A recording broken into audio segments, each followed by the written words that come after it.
Hey everyone, welcome back to another tutorial from Wake&Tech.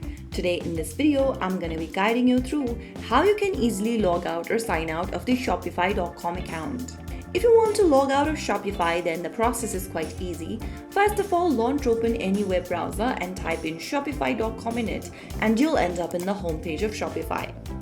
After you're inside the home screen, go to the top right corner of the screen and click on your store's name at the top right. And once you do that, in the pop-up menu, click on the Logout button.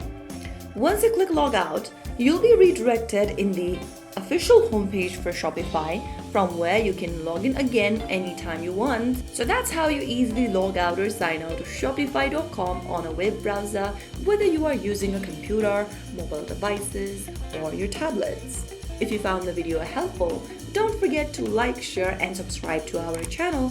I will be back again in the next video. Thank you for watching.